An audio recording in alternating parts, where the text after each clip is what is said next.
almost every philosophy, all of the political and social structures have been based on the concept that the world is infinite. And it has been just within my and your lifetime that they've started to realize and feel the effects of just how finite this world is. We are surrounded by absolute magic at this very moment of time. The planets used millions of years to create species, biodiversity among plants, trees, animals. No one really wants to protect. People are more interested in football and things that are more, take their minds off the harsh realities of life. Did you realize that we are living right now in the greatest extinction period of time? There's more animals and plants going extinct on like an annual basis right now. It's like this will go down some later date in history when someone's analyzing this. This is the major extinction period. We better wake up. If we exhaust and destroy the resources, the very base of our existence, then we are doomed. We are committing suicide. But how can the planet survive humanity if we don't change?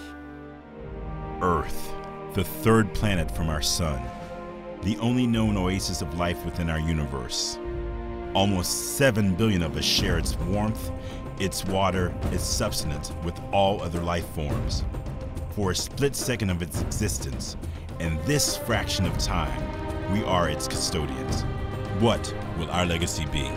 I mean, it is so far beyond what they tell you about global warming and the oceans might rise and we might have some coastal cities that might get lost. That's nothing. We know how to make a perfect world. We have all the inventions and all the technologies.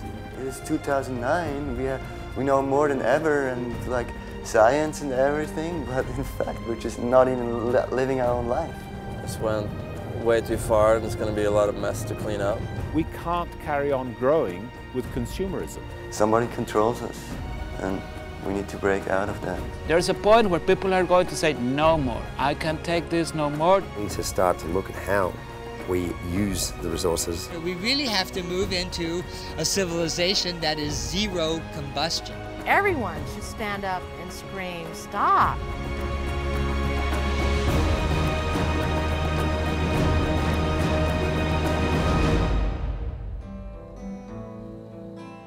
Born in the jungles of Costa Rica, away from the constant intrusion of the modern world, the Breathe concept came about to connect people who are asking questions or searching for answers.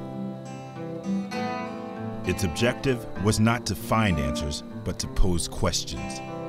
Not to suggest change from the top down, but to look at solutions from the bottom up. Organizer Drew Stevenson had arrived in Costa Rica to write a book about his 2 decades of involvement with snowboarding.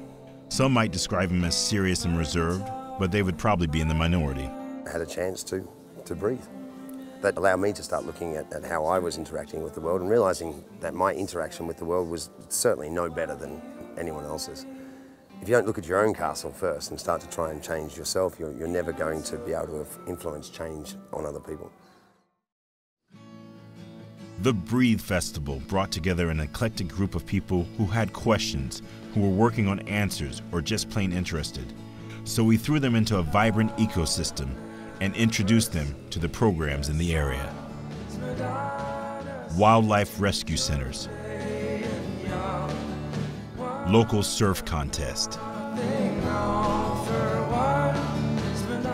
national parks, school environmental programs, horse tours, group sessions and activity workshops, art programs, and football tournaments. The Breathe football tournament secured new shirts for the 4 local public schools and 3 local clubs, and was visited by 4 Costa Rican national players. The thing that really connected me was the football tournament. That was my biggest experience. It's for what we play soccer, and we're very fortunate to provoke this kind of sentiment to all these people. Bajo el limpio y azul de tu cielo, viva Breathe Festival Day programs focused on field trips to local direct action programs. Hello, my name is Caroline Grew, and I work with Sirenas, which is a Center for Investigation for Natural and Social Resources.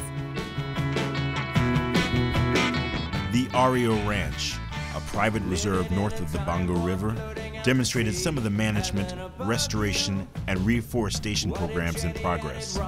This year, we're really excited to work with Breathe, visiting the reserve, and also to take them to one of the local schools in order to show them our reforestation programs with the local students. Although a public school, private programs are often essential to supplement available resources. Sirenas implements the Conga Seed Germination Program to 4 local schools. Son muy bienvenidos porque nosotros a nivel de estas zonas rurales en Costa Rica, necesitamos siempre el apoyo de esos grupos, principalmente aquí donde es una necesidad de la conservación del ambiente. In exchange for planting 1,000 trees, each school will receive 1 computer. This is a tremendous need for the schools that have very little resources from the government. Locals and Breathe Festival participants organized the beach clean to demonstrate the waterborne pollution issues. This area really lacks a recycling program, and we really want to work with these schools to teach them about the importance of recycling. Garbage, your days are over. It's mostly packaging for products that are not even good for you. It's important to show them how we care, you know, for our environment, for our living space, and that's just that, you know, it's just pass that along, the message basically, and they will evolve that and do it with their kids too, you know. I noticed I was upstairs sleeping, you see, we'd been out late the night before. Art workshops were held during the festival, focused on local and recycled materials. Hi, I'm Doug Rhodes. This is Inspiration Gallery in Santa Teresa, Costa Rica. Today I'm going to show you how to make plastic bottles into masks. Take the bottle, cut off the top, cut off the bottom, cut down the back, and then you spread it out. Cut eyes in it.